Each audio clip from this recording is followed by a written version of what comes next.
Lección 39. Mi santidad es mi salvación. Párrafo 1.1. Si la culpa es el infierno, ¿cuál es su opuesto? Comentario. Hay dos formas de responder a esta cuestión. A un nivel que es el más evidente, la respuesta es el título de la lección. El opuesto de la culpa es la santidad y el opuesto del infierno es la salvación.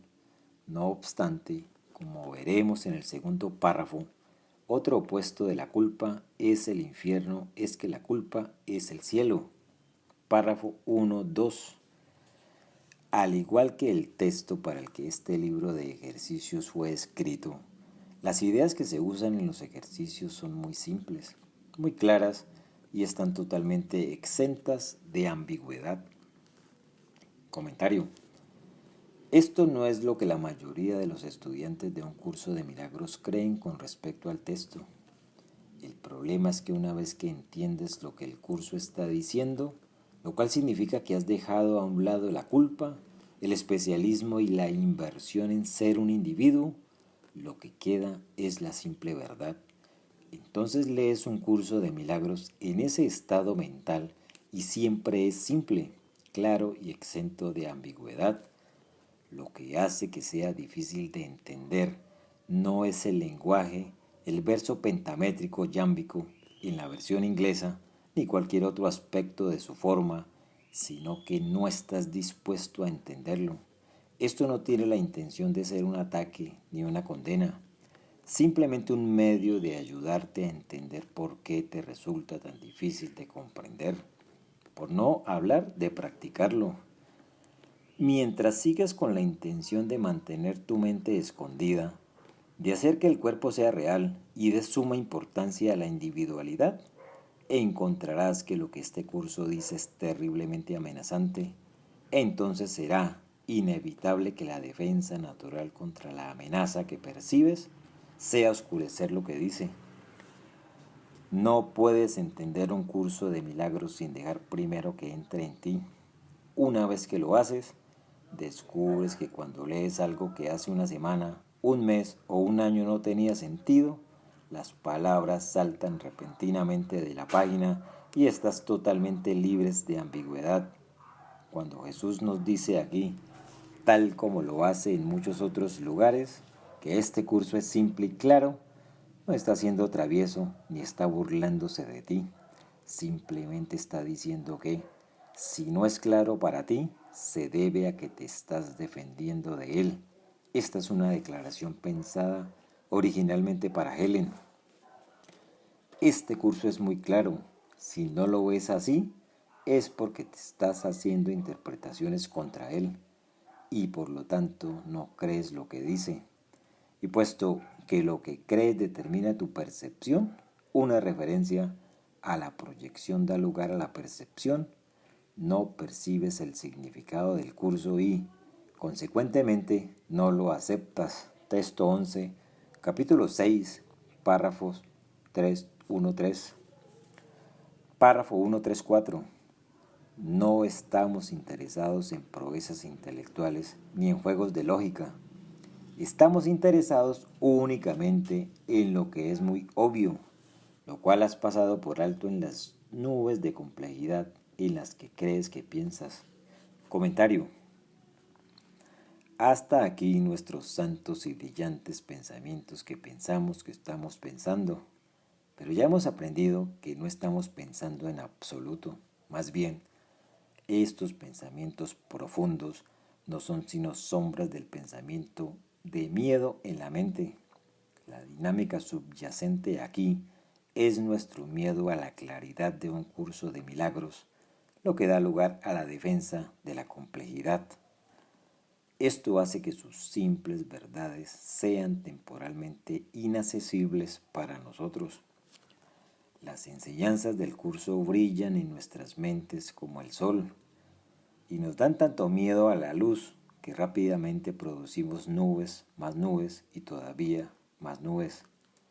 Estas defensas, que en otra parte se describen como símbolos de culpa, texto 13, capítulo 9, o pantallas de humo, Libro de ejercicios, lección 133, párrafo 12.3. Nos protegen de la luz de la verdad procedentes del sol.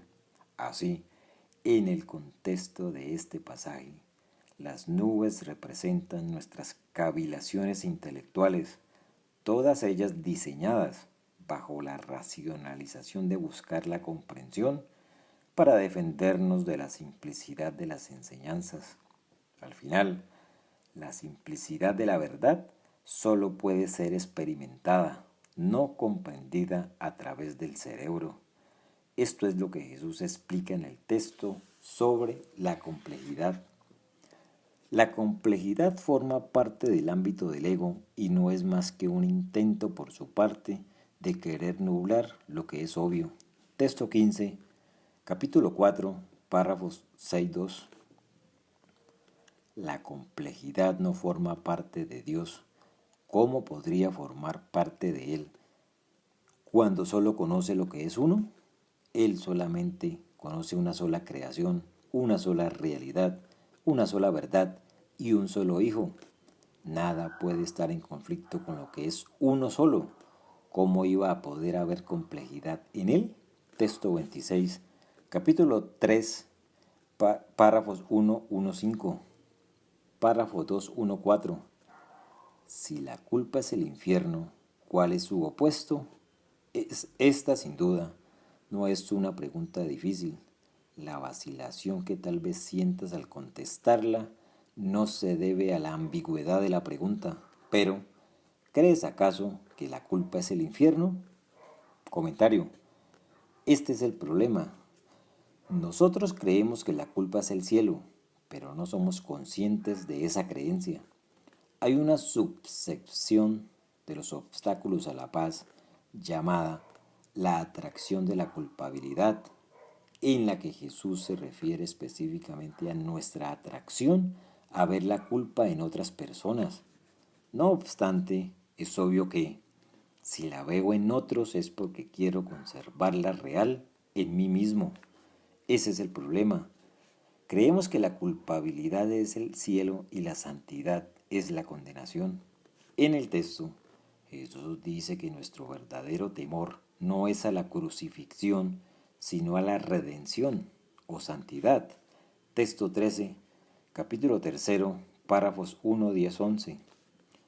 En presencia de esta santidad, el principio de expiación que es nuestra redención, nuestro autoconcepto de individualidad desaparece, nuestro ego se va, así como nuestros problemas y sus falsas soluciones.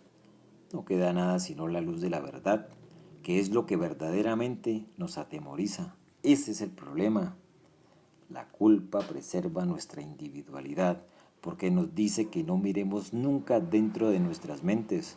Nuestra culpa y autoodio son tan abrumadores que, si nos acercamos a ellos, seremos destruidos. Así, siguiendo la estrategia del ego que delineamos en el preludio, fabricamos un mundo y un cuerpo para esconder la horrible verdad con respecto a nosotros mismos. Esta dinámica, que revela el verdadero propósito del cuerpo, se articula con la máxima claridad en el siguiente pasaje del texto. Retornaremos ocasionalmente a algunas partes de él, pero aquí está el pasaje en su totalidad. He puesto los nombres apropiados allí, donde los pronombres podrían resultar confusos. El círculo de temor yace justo debajo del nivel que el cuerpo percibe y aparenta ser la base sobre la que el mundo descansa. Ahí, en el mundo, se encuentran todas las ilusiones, todos los pensamientos distorsionados, todos los ataques dementes, la furia, la venganza y la traición que se concibieron para conservar la culpa intacta, de modo que el mundo pudiera alzarse desde ella, la culpa, y mantenerla oculta. Su sombra, de la culpa, se eleva hasta la superficie lo suficiente para poder conservar sus manifestaciones de la culpa, más externas en la oscuridad, y para causarle al mundo desesperación y soledad, y mantenerlo en la más profunda tristeza. La intensidad de la culpa, no obstante, está velada tras pesados cortinajes y se mantiene aparte de lo que se concibió para ocultarla. El cuerpo es incapaz de ver esto, la culpa, pues surgió de ello, de la culpa, para ofrecerle protección, la cual depende de que esto, la culpa, no se vea. Los ojos del cuerpo nunca la verán a la culpa, pero verán lo que la culpa dicta. El cuerpo seguirá siendo el mensajero de la culpa y actuará tal como ella le dicte mientras tú sigues creyendo que la culpa es real, pues la supuesta realidad de la culpa es la ilusión que hace que parezca ser densa, opaca e impenetrable y la verdadera base del sistema de pensamiento del ego. Su delgadez y transparencia de la culpa no se vuelven evidentes hasta que ves la luz que yace tras ella, la culpa. Y ahí, ante la luz, la ves a la culpa como el frágil velo que es. Texto 18, capítulo 9, párrafos 4 o 5. Así nosotros no somos conscientes de que la culpa es la elección que hacemos para preservar nuestra individualidad, fabricando pensamientos imaginarios que la equiparan, la individualidad, con el pecado y la culpa, que merecen castigo. Todo esto queda protegido por el mundo y el cuerpo, que mantienen oculto el horror de nuestra culpa. Entonces, cuando Jesús pregunta, ¿crees que la culpabilidad es el infierno? Respondemos enfáticamente no. La prueba de que hemos respondido así es que estamos aquí como cuerpos y personalidades. Jesús sabe que esto es un hecho en el universo perceptual y queda evidenciado en lo que dice a continuación. Párrafos 2, 5, 6. Si lo creyeras, que la culpa es el infierno, verías de inmediato cuán directo y simple es el texto, y no necesitarías un libro de ejercicios en absoluto. Nadie necesita practicar para obtener lo que ya es suyo. Comentario. Esta es la réplica de Jesús cuando dice que no puedes entender su curso, que es demasiado complicado, difícil o complejo.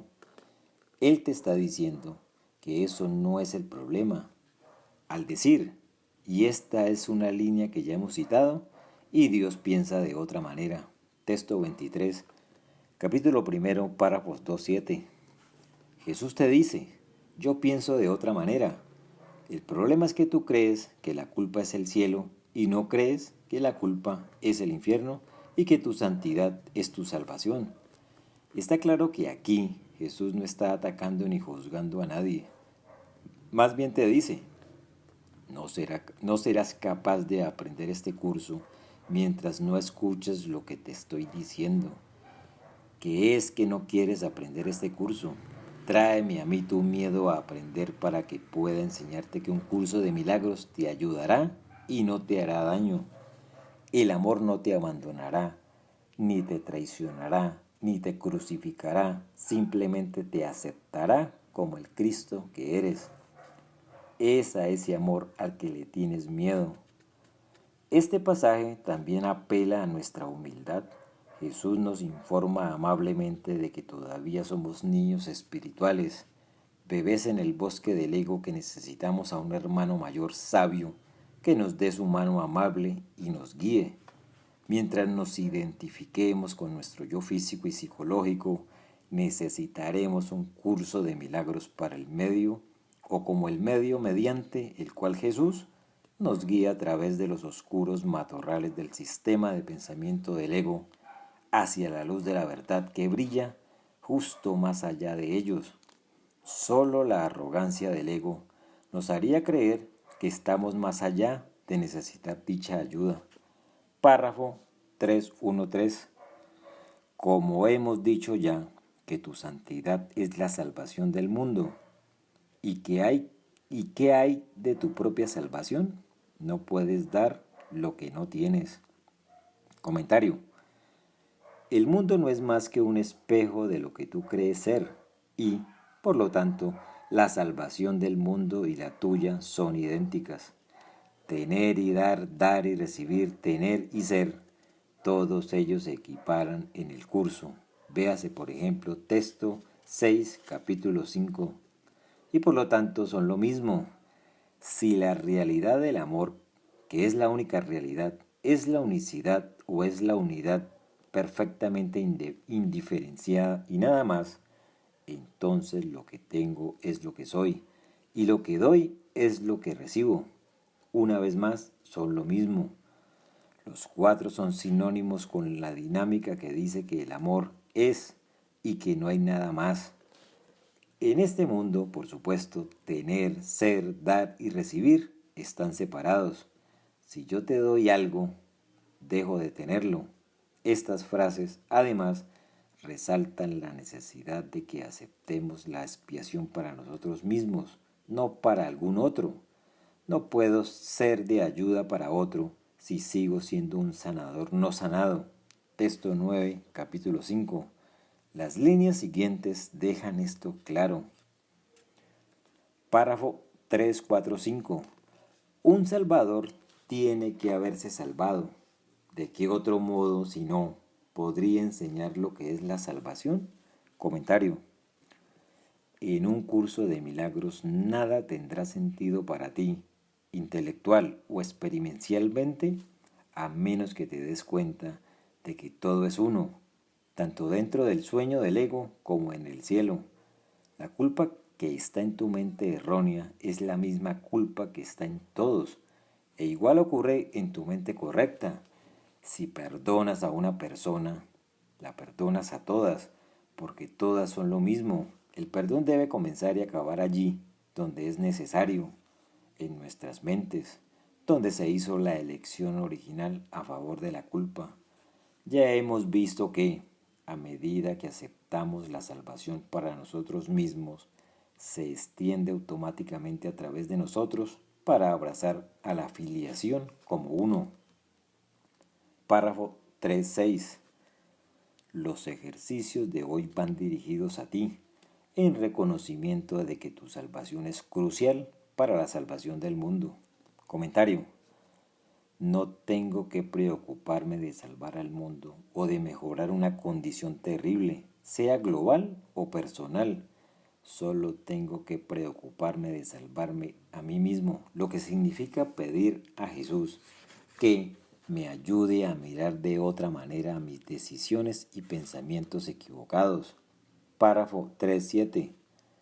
A medida que apliques los ejercicios a tu mundo, el mundo entero se beneficiará.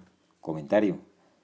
Por supuesto, esto no tiene sentido desde el punto de vista del mundo. Así, cuando los estudiantes hacen esta elección pensando todavía que son personas reales, viviendo en un mundo al que pueden salvar, malinterpretan la enseñanza de Jesús de que el mundo no existe, a la que se dará atención detallada más adelante en el libro de ejercicios, lección 132. Aquí, Jesús está enseñando que si me salvo a mí mismo y lo tomo a Él como maestro en lugar de al ego, el mundo entero también se salva. La unidad del mundo refleja la unidad de nuestras mentes, una unidad que permanece en unidad consigo misma, puesto que las ideas no abandonan su fuente. Párrafo 412. Tu santidad es la respuesta a toda pregunta que alguna vez se haya hecho, se esté haciendo ahora o se haga en el futuro. Tu santidad significa el fin de la culpa y, por ende, el fin del infierno. Comentario. De esto es de lo que tenemos miedo y por lo tanto elegimos ser impíos. Cuando atacamos a otro, bien sea con nuestros pensamientos, palabras o acciones, tratamos de probar que somos impíos y que no merecemos amor. Es muy simple. Solo hay una motivación específica: seguir siendo culpable. Si eres culpable, tú tienes razón y Jesús está equivocado, porque Él te dice que eres santo. Entonces, esta es la respuesta del ego a su ataque. Te voy a enseñar. Mira lo que te estoy haciendo o pensando. Mira lo que no estoy haciendo o lo que no estoy pensando. tienes que entrar en contacto con la motivación subyacente que quiere demostrar que la culpa no es el infierno, sino el cielo. Una vez que estás atrapado en el remolino de la culpa, tu sistema de pensamiento evoluciona rápidamente hasta querer que la culpa resida en otro y no en ti. Tal proyección es el cielo del ego, puesto que protege la falta de perdón hacia nosotros mismos. Libro de ejercicios, lección 2, párrafos 1-2, y por lo tanto protege nuestras identidades individuales y llenas de culpa. Preservar esta identidad es la motivación última de nuestros pensamientos de juicio y ataque. Párrafo 4.3. Tu santidad es la salvación del mundo, así como la tuya. Comentario. ¿Por qué? Porque son exactamente lo mismo. Las ideas no abandonan su fuente. Párrafo 4.4.6. ¿Cómo podrías tú, a quien le pertenece tu santidad, ser excluido de ella? Dios no conoce lo profano. ¿Sería posible que Él no conociese a su Hijo? Comentario. Habiendo establecido firmemente esto en el texto, por ejemplo, texto 4, capítulo primero, párrafos 2.6 y párrafos 11.12, y capítulo segundo, párrafos 8.6.7, lo que Jesús dice aquí implica claramente que Dios no sabe de este mundo. Este es un mundo impío procedente de un pensamiento impío, y Dios no conoce a su Hijo en un estado impío. Si lo conociera, el estado impío sería real y la dualidad sería la verdad del reino. Aunque el ego se siente furioso cuando se le dice que Dios no sabe de él, en verdad este es el pensamiento más reconfortante de todos. Si Dios no sabe de ti, entonces tú, el Hijo de Dios separado, no existes. Pero lo que Dios conoce sí que existe, el ser que verdaderamente eres. Párrafo 5. Se te exhorta a que dediques 5 minutos completos a cada una de las 4 sesiones de práctica más largas de hoy y a que esas sesiones sean más frecuentes y de mayor duración. Si quieres exceder los requisitos mínimos, se recomienda que lleves a cabo más sesiones en vez de sesiones más largas, aunque sugerimos ambas cosas. Comentario. Una vez más, vemos que Jesús nos anima amablemente y nos guía hacia adelante en nuestra práctica. Está claro que quiere que pensemos en Él y en su mensaje con toda la frecuencia posible a lo largo del día, y sin embargo no quiere que nos sintamos coaccionados, porque la coerción solo refuerza el temor. Párrafo 6. Empieza las sesiones de práctica como de costumbre, repitiendo la idea de hoy para tus adentros. Luego, con los ojos cerrados, explora tu mente en busca de pensamientos que no sean amorosos en cualquiera de las formas en que puedan presentarse. Desasosiego, depresión, ira, miedo, preocupación, ataque, inseguridad, etc. No importa en qué forma se presenten, no son amorosos y, por lo tanto, son temibles. De ellos, pues, es de los que necesitamos o necesitas salvarte. Comentario. Esta es una afirmación sorprendente y inequívoca de que solo necesitas ser salvado de tus pensamientos. El problema es que no los conocemos porque pensamos que nuestros pensamientos han huido y existen fuera de nosotros. Por eso he venido haciendo énfasis en que Jesús resalta la necesidad de buscar en nuestras mentes. Ciertamente, uno de los temas más importantes de estas lecciones es mirar en nuestras mentes en busca de pensamientos no amorosos. Ocasionalmente Jesús nos pide que busquemos pensamientos amorosos, como ocurrirá en breve, pero en general hace énfasis en los pensamientos no amorosos porque ellos son el problema. Son ellos los que necesitamos llevar ante la luz de la verdad. Una vez que su oscuridad se disipa, los pensamientos amorosos simplemente son. Párrafo 7. Todas las situaciones, personalidades y acontecimientos específicos que asocies con pensamientos no amorosos de cualquier clase constituyen sujetos apropiados para los ejercicios de hoy. Es imperativo para tu salvación que los veas de otra manera. Impartirles tu bendición es lo que te salvará y lo que te dará la visión. Comentario. Esta es una afirmación muy fuerte. Es imperativo para tu salvación que los veas de otra manera. ¿Cómo puedes verlos de otra manera si no los ves en absoluto? Por eso tienes que buscar en tu mente los pensamientos no amorosos. Jesús ya te ha dicho que entiende que tú no entiendes de qué está hablando. Además, ciertamente tú no aceptas sus enseñanzas porque no crees que la culpa sea el infierno. La idea que aquí se presenta, por lo tanto, es no pretendas ser un estudiante maravilloso que cree todo lo que dicen estas lecciones. Lo que hace de ti un estudiante maravilloso de un curso de milagros es perdonarte por no creer todo lo que viene aquí.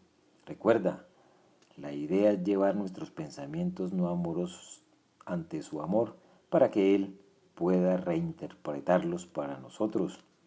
Por eso nuestro reconocimiento y aceptación de su presencia en nuestras mentes es tan esencial para nuestra sanación y salvación. Párrafo 8. Lentamente, sin hacer una selección consciente y sin poner un énfasis indebido en ninguno en particular, escudriña tu mente en busca de todos aquellos pensamientos que se interponen entre tu salvación y tú. Aplica la idea de hoy a cada uno de ellos. De esta manera, mis pensamientos no amorosos acerca de me mantienen en el infierno. Mi santidad es mi salvación.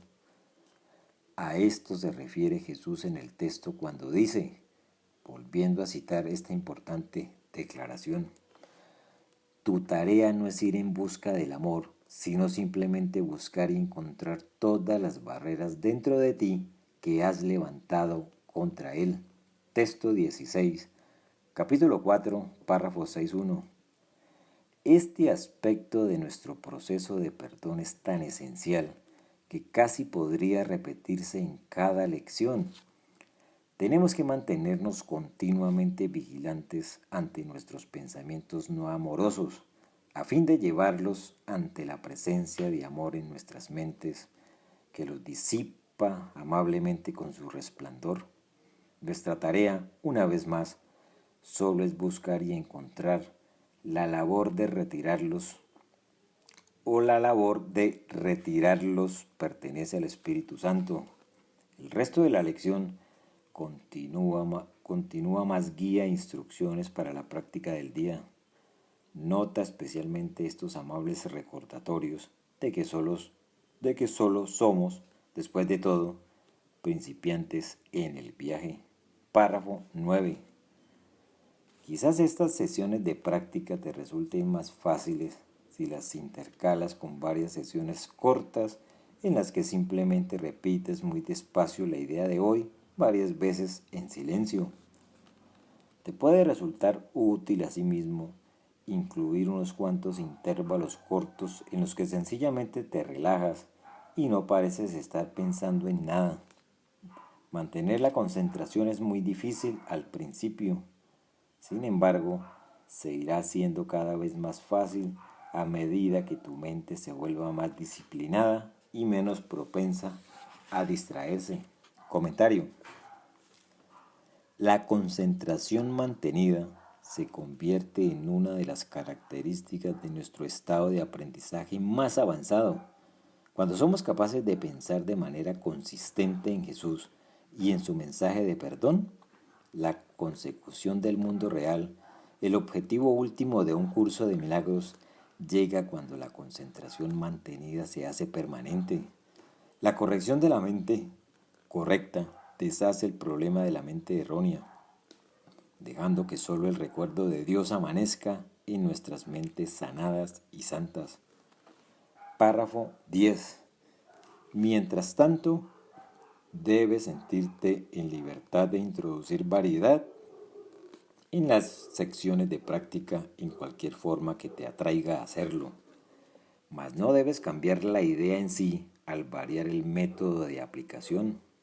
Sea cual sea la forma en que elijas usarla, la idea debe expresarse de tal manera que su significado sea el hecho de que tu santidad es tu salvación. Finaliza cada sesión de práctica repitiendo una vez más la idea en su forma original y diciendo: si la culpa es el infierno, ¿cuál es su opuesto? Comentario. Jesús introduce la idea de que podemos ser flexibles en nuestra práctica, un intento obvio de ayudarnos a iniciar el proceso de generalizar las lecciones específicas a todas las situaciones y circunstancias. Al instruirnos que no cambiemos la idea, también está introduciéndonos amablemente a la idea de forma y contenido. Podemos variar la forma en que expresamos el perdón o el amor, siempre que el contenido permanezca igual. El último párrafo nos anima a hacernos cada vez más conscientes a lo largo del día, así como a aplicar la idea del día a las tentaciones de escuchar a la doctrina de culpa del ego. Párrafo 11. En las aplicaciones más cortas, que deben llevarse a cabo unas 3 o 4 veces por hora, o incluso más si es posible, puedes hacerte a ti mismo esa pregunta o repetir la idea de hoy, pero preferiblemente ambas cosas. Si te asaltan tentaciones, una variación especialmente útil de la idea es: mi santidad es mi salvación de esto. Comentario. En la medida en que podamos responder rápidamente a las tentaciones de nuestro ego, de sentir culpa o ira, en esa medida progresaremos hacia el objetivo de saber que nuestra santidad es nuestra salvación y que somos santos. Lección 39. Mi santidad es mi salvación. Del libro Viaje a través del libro de ejercicios de un curso de milagros por el Dr. Kenneth Wapnick.